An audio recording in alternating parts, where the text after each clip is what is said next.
সম্মানিত দিনী ভাইরা, চাচা ভাতিজাকে বলল, ভাতিজা যদি তুমি মুহাম্মাদের দরবারে যেতে চাও, ভাতিজা কান খুলে শুনে নাও, যদি মুহাম্মাদের দরবারে যেতে চাও আমার যা কিছু আছে সবকিছু রেখে যেতে হবে। আব্দুল উজ্জা ডাক দিলেন, চাচা আমি কালিমার জন্য তোমার সম্পদকে আমি ত্যাগ করে দিলাম। বলেন সুবহানাল্লাহ। সম্পদ ছেড়ে দিলেন, সম্পদের প্রয়োজন নাই আমার। আল্লাহর ইবাদত, আল্লাহর ভয়, রাসূলের মুহাব্বত কারে বলে? আজকে আমাদের আল্লাহর প্রতি ভয়, রাসূলের প্রতি মুহাব্বত কেমন? আমাদের ঈমান কেমন? কচু পাতার পানি যেমন উপরে পড়লে টলমল করে কোন দিক থেকে পড়ে যায় কোনো খোঁজ খবর থাকে না, আজকে আমাদেরও একই অবস্থা হয়েছে। আমরা নামে মুসলমান, আমাদের ঈমান কখন কোন দিকে বিক্রি হয়ে যায় আমরা বুঝি না। সম্মানিত দিনী ভাইরা, আব্দুল উজ্জা ডাক দিয়ে বলল, চাচা সমস্ত কিছু তোমার জন্য দিয়ে দিলাম, আমার প্রয়োজন নাই। ইসলামের জন্য তোমার এই সম্পদ কেন? আমি আব্দুল উজ্জা ইসলামের জন্য আমার জীবনটাকেও দিতে পারি। জোরে বলেন না আল্লাহু আকবার। আব্দুল উজ্জার চাচা দেখলো ভাতিজা তো ভালো ইমোশনাল হয়ে গেছে, সে ইসলামের প্রতি ভালো আসক্ত হয়েছে। লক্ষ্য করে দেখে সে তো মুহাম্মাদের দরবারে যাবে। চাচা ডাক দিয়া বলল, ভাতিজা যদি কালিমা তোরে গ্রহণ করতেই হয়, সম্পদ শুধু নয় রে ভাতিজা, তোর পরনে যে লুঙ্গি আর শার্ট আছে, এই লুঙ্গি আর শার্টটাও কিন্তু আমার টাকায় কেনা। তোমাকে এই মুহূর্তে লুঙ্গি আর শার্টটাও খুলে দিতে হবে। ওর আল্লাহর গোলাম লতাবরের মানুষ, কান লাগান। আল্লাহ পাকের প্রতি কতটা ভয় থাকলে, আল্লাহ রাসূলের প্রতি কতটা মুহাব্বত থাকলে পরে এমন কাজ করতে পারে। ইমানদার আব্দুল উজ্জা সঙ্গে সঙ্গে চাচাকে লুঙ্গি আর শার্টটা খুলে দিয়ে বলল, চাচা তোমার লুঙ্গি আর শার্টের প্রয়োজন নাই, আমি মুহাম্মাদের দরবারে যেতে চাই। আর আজকে যদি ইসলামের জন্য, এই তাফসীর মাহফিলের জন্য, এটা মসজিদের জন্য, এটা মাদ্রাসার জন্য কারো কাছে গিয়েছে, কথা শুনলে মাথা খারাপ হয়ে যায়, কত দেই কত দেই। আপনারা ব্যবসা শুরু করে দিয়েছেন, এই জাতীয় কিছু মানুষ আছে না নেই? কথা বলেন না কেন, আছে না নেই? কোরআনের মাহফিল হচ্ছে, এখানেও ব্যবসার তকমা লাগিয়ে দেয়, এরাও নামধারী মুসলমান। আপনাদের এলাকায় নাই, আমার কালীগঞ্জে আছে আলহামদুলিল্লাহ। এ ভাইজান আপনার পায়ে হাত রেখে বলি, যখন মসজিদ মাদ্রাসা, যখন এই কোরআনের মাহফিল গুলোর জন্য আপনার কাছে যাবে, হাত পেতে দিবে, বিশ্বাস করেন ওই হাত হাত থাকে না, বরং ওই হাতটার সঙ্গে আমার আল্লাহ তাআলার কুদরতি হাত থাকে। সুবহানাল্লাহ। আপনি কেমনে ফিরিয়ে দেন এই হাতটাকে? বরং আপনার কাছে যদি না থাকে, আপনি বলতে পারেন, বাজান আমার কাছে নাই, আমি মাহফিলে গিয়ে দিব। তাও যদি না পারেন, তাকে সম্মানের সহিত বিদায় দিবেন যে আমি দিব না, আমার কাছে নাই। কিন্তু দেয় না তো দেয় না, উল্টা আরো টাকা নিয়ে এসে সময় নষ্ট করে বিভিন্ন ধরনের কথা বলে। এক জাতীয় মুসলমান এরকম আছে না নাই? কথা বলেন আছে না নাই? অথচ সেই মুসলমান ঘর বাড়ি ত্যাগ করে ঈমানের পরিচয় দিয়েছে। আমরাও তো সেই মুসলমান। কথা বলেন না কেন? সম্মানিত দিনী ভাইরা, আব্দুল উজ্জা কাপড় খুলে দিলেন, দিয়ে তেনার মায়ের কাছে চলে গেলেন। মাকে গিয়ে ডাক দিলেন, মা ও মা, ঘরের দরজাটা একটু খোলো। মা দরজাটা খুলে দিয়েছে। মা দরজাটা খুলে দিয়েছে, দেওয়ার সঙ্গে সঙ্গে চোখ দুইটা ঢেকে ধরেছে। বলেন আল্লাহু আকবার। আমার মা বোনেরা একটু খেয়াল করবেন, সন্তান কেমন হলে হয়? আপনাদেরও সন্তান আছে, আপনার সন্তানকে আজকে আপনি দ্বীনি লাইনে দিতে চান না, মাদ্রাসায় দিতে চান না। আজকে যদি মাদ্রাসার দাওয়াত আমরা দেই, বলে যে হুজুর আমার ছাওয়াটা কি হাড্ডি খাওয়া মৌলবি বানাবো? আজকে তো আমরা গোশতই খাইতেছি না, আমরা তো হাড্ডি খাবার চাই, হাড্ডি তো খাইতে চাই। বললো যে হুজুর হুজুররা তো এখন ভাত আর পায় না। আসলে সত্য কথা, আমরা ভাত পাই না। পোলাও আর বিরিয়ানি খাইতে তো সময় পাই না, ভাত খাবো কখন? আলহামদুলিল্লাহ বলেন, জোরে বলেন না আলহামদুলিল্লাহ। তবে মিয়া মনে রাখো, তোমার সন্তানকে মাদ্রাসায় দিলে তোমার উপকার টিকে দুনিয়াতে কয়দিন থাকবেন? আপনার যা সম্পদ আছে আপনাকে রেখে কবরে যাইতে হবে, কথা কয় না? আপনার হাতের ঘড়ি, আপনার হাতের আংটি, এটিও আপনাকে খুলে, পরনের যে কাপড়টা আছে, একটা রশি যে কোমরে বাঁধেন, গলায় বাঁধেন, এগুলো খুলে আপনাকে কবরে যাইতে হবে। তাহলে করতেছেনটা কি? আপনি কার জন্য কি করতেছেন? আর বরং মনে রাখবেন, আপনার সন্তানকে মাস্টার, ডাক্তার, ইঞ্জিনিয়ার বানাইছেন, লস নেই। আমি তো নিষেধ করব না, বানান। কিন্তু আপনার সন্তান ডাক্তার, রংপুরে চাকরি করে, রংপুরের কোন ক্লিনিকে থাকে, রংপুরের কোন মেডিকেলে থাকে, আল্লাহি আল্লাহর কসম করে বলছি, আমার মনে হয় রংপুরের মাটিতে যদি একটা রোগী নিয়ে যায়, মাটি কেন টাকা চায়? মিথ্যা কথা বললেন। এরা কারা? আমাদের সন্তান, আমাদের মতো মুসলমান। মনে হয় মাটি কেন টাকা চায়? দালালের অভাব নাই, কথা বল না কেন? একটা মানুষ আমার বাস্তব চোখে দেখেছি, একটা মানুষ মারা গেছে, তাকে অপারেশন থিয়েটারে রাখছে, বললো যে আমরা কাজ করতেছি, টাকার ব্যবস্থা করো। টাকার ব্যবস্থা করলো, টাকাটুকু নেওয়া হয়ে গেল। কিছুক্ষণ পরলে এসে বলতেছে, I am sorry, very very sorry, আমরা দুঃখিত, আপনার বাবাকে, আপনার ভাইকে, আপনার স্ত্রীকে বাঁচাতে পারলাম না। এরকম কিছু ডাকাত ডাক্তার বাংলার জমিনে আছে না নাই? তাহলে বলেন, আদর্শ ডাক্তার, আদর্শ ইঞ্জিনিয়ার, আদর্শ মাস্টার, আদর্শবান ব্যবসায়ীদার যদি বানাইতে হয়, তাহলে মাদ্রাসাগুলোতে আমাদের সন্তানগুলোকে দেওয়ার দরকার আছে না নাই? কথা বলেন, আছে না নাই? যখন আমার সন্তান এই কোরআন পড়বে, এই কোরআন বুঝবে, বুঝিয়ে যদি ডাক্তার হয়, ইঞ্জিনিয়ার হয়, মাস্টার হয়, ওর দ্বারা কখনো কোন রকমের বেইনসাফি হবে না। কথা বলেন ঠিক কিনা? তাহলে সম্মানিত দ্বীনি ভাইয়েরা, মাদ্রাসা মসজিদের পক্ষে থাকার দরকার আছে না নাই? আছে না নাই? আজকের মাহফিলটাও মহিলা মাদ্রাসার উদ্যোগে। অনেকে আবার কয় কি, মহিলা মানুষকে হাফেজা বানায় কি হবে? মহিলা মানুষকে হাফেজা বানায় কি হবে? সম্মানিত দ্বীনি ভাইয়েরা, একটা মা যদি ভালো হয়, একটা জাতি ভালো হবে। কথা কয় না? সবাই বলেন, যদি মা ভালো হয়, সন্তান ভালো হবে কি হবে না? তাহলে মাই যদি ভালো না হয়, মায়ের ভিতরেই যদি কোরআন না থাকে, মায়ের ভিতরেই যদি ইলম না থাকে, আমল না থাকে, তাহলে ওই মায়ের পেট থেকে তো আইয়ুব বাচ্চা বাহির হওয়ার কথা। কথা কন না কেন, ঠিক কিনা? যদি আমার মা যদি ভালো না হয়, পর্দানিশীল না হয়, আমার মা যদি আমলদার না হয়, তাহলে ওর পেট থেকে তো আইয়ুব বাচ্চা, এন্ড্রো কিশোর বাইর হবে, মনির খান বাইর হবে, বাইর হয়ে জাকানা কাতারা নানা নানা করবে। আর আপনিও দেখে বাপ কি খুশি। গত পরশুদিনের ঘটনা, 21শে ফেব্রুয়ারিতে তুষবান্ডার মাঠে একটা অনুষ্ঠান হলো, কনসার্ট হলো। রাত 12টার পর মাহফিল শেষ করে এসে চায়ের দোকানে চা খাচ্ছি, কয়েকজন মাস্টার একখানে হয়েছে। মেয়েটাকে সুন্দর করে শাড়ি কোনো রকম এদিক থেকে পরায়, মাথা দিয়ে পেঁচায় কোমরত লাগাই দিছে, সব বাহির করে দিয়েছে। বলতেছে, এটা আমার মেয়ে, এটা আমার মেয়ে। ওখানে গিয়েছিল, তুমি দেখছো কত সুন্দর করে নেচেছে। নাউজুবিল্লাহ, তোর মুখে জুতার বাড়ি রে বেয়াদব, তোর মুখে জুতার বাড়ি। তোর মেয়েটাকে অর্ধ উলঙ্গ করে গিয়া তুই নাচায়া নাচায়া নিয়ে আসলে মানুষের সামনে প্রশংসা করতেছে। এই কারণেই তো বাংলাদেশটাতে ধর্ষণের বুড়ি বুড়ি নামতেছে। কথা বলেন ঠিক কিনা? কারণ আমার বাংলাদেশের যুবকেরা ভালো, আমি বিশ্বাস করি, কিন্তু তাদের মাথা নষ্ট করে দিচ্ছেন আপনারাই। আপনারা পর্দা ছাড়া বাইর হন। এজন্য মা বোনদেরকে বলবো, আমার মায়েরা, পর্দায় চলবেন, ঢেকে ঢুকে চলবেন, দেখবেন ধর্ষণ থাকবে না। কথা বলেন ঠিক কিনা?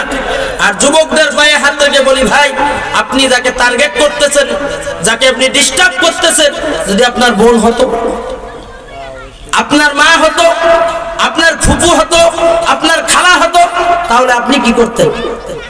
এজন্য এই দিক থেকে ফিরে আসেন। কথা অনেক ছিল, সময় খুব কম। খেয়াল করেন, আব্দুল উজ্জা তার মায়ের কাছে গেছে, মাকে বলল, মা, আমার এই অবস্থা মুহাম্মদুর রাসূলুল্লাহর কালিমা পড়বার কারণে।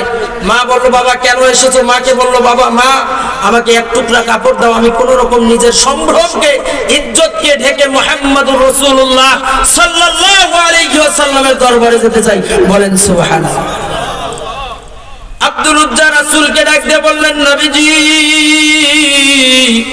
ওগো আল্লাহর পয়গম্বর, মায়ের কাছ থেকে কাপড়টা নিয়ে কোন রকম পেঁচিয়ে আপনার কাছে এসেছি গো নবীজি। ওগো আল্লাহর পয়গম্বর, মেহেরবানি করে আমাকে কালিমা পড়ায়া দেন, লা ইলাহা, জোরে লা ইলাহা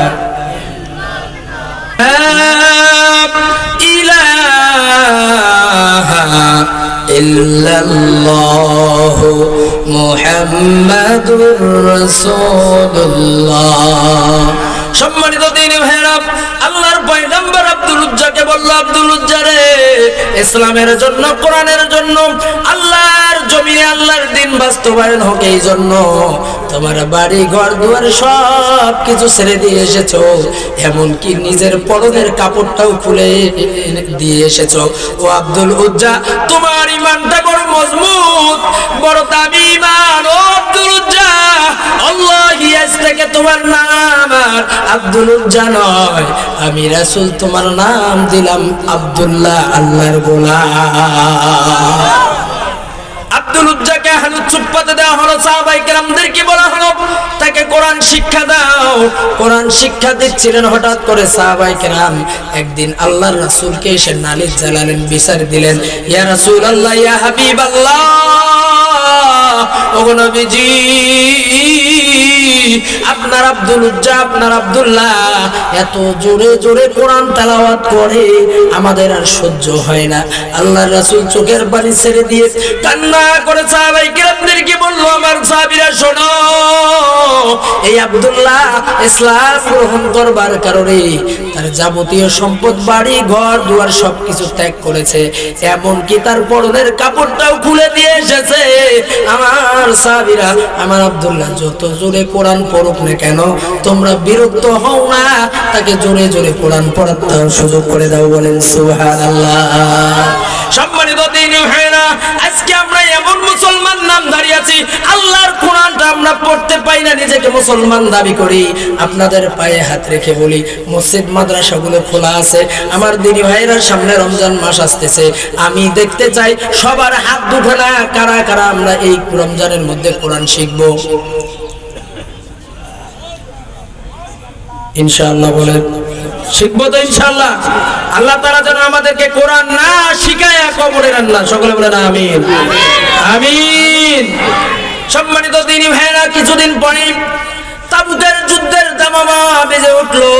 আমার রাসূল সাহাবায়ে কেরামদেরকে ডাক দিয়ে বললেন, আমার সাহাবীরা, কার কি আছে নিয়ে আসো, যুদ্ধের ময়দানে ব্যয় করা লাগবে। আমার সাহাবীরা, কার কাছে কি আছে নিয়ে আসো। সমস্ত সাহাবায়ে কেরাম যার বাড়িতে যা ছিল তা নিয়ে এসে আল্লাহর রাসূলের সামনে একটা স্তূপ করলেন, বড় একটা স্তূপ হয়ে গেল। সমস্ত সাহাবায়ে কেরাম যা ছিল নিয়ে এসেছে। আল্লাহর রাসূল অপেক্ষা করতেছেন হযরত আবু বকরের। কিছুক্ষণ পর লক্ষ্য করে দেখে হযরত আবু বকর দূরে গিয়ে একটা খুঁটির সঙ্গে দাঁড়িয়ে চোখের পানি ছেড়ে দিয়ে কান্না করে। আল্লাহর রাসূল ডাক দিলেন, আমার প্রিয় ভাজন, আপনি দাঁড়িয়ে ওখানে কান্না করেন, তার কারণটা কি? কাছে আসেন। হযরত আবু বকর কাছে আসলেন, ডাক দিয়ে বললেন, আমার প্রিয় সাহাবী, আপনি, আমি আপনার অপেক্ষায় ছিলাম। ও আবু বকর, আপনি ওখানে দাঁড়িয়ে দাঁড়িয়ে কান্না করেন, তার কারণটা কি? হযরত আবু বকর বলল, ইয়া রাসূলুল্লাহ, ইয়া হাবিবাল্লাহ, নবীজি, যার যা ছিল তা তো এনে দিয়েছে, আমি আবু বকরের ঘরে কিছুই নাই। ওগো নবীজি, একটা পানি খাওয়া গোটা একটা নোটা একটা গ্লাস আছে, এই গ্লাসটা নিয়ে এসেছি গো নবী। ইসলামের জন্য আমি আর কি দিতে পারলাম? কিছুই তো দিতে পারলাম না। নবীজি চোখের পানি ছেড়ে দিয়ে কান দিয়ে, এই কারণে আমি যখন আপনার কাছে এই পানির গ্লাসটা নিয়ে আসতেছিলাম, আমার স্ত্রী আমাকে ডাক দিয়ে বললেন, স্বামী, আপনি ওই তাবুকের যুদ্ধের জন্য অংশগ্রহণ করেছেন, একটা বদনা আপনার ঘরে ছিল, এটা নিয়ে যাচ্ছেন। ওগো স্বামী, আমার তো মনটা চায় ইসলামের জন্য, দ্বীনের জন্য কোরআনের জন্য কিছু দান করব।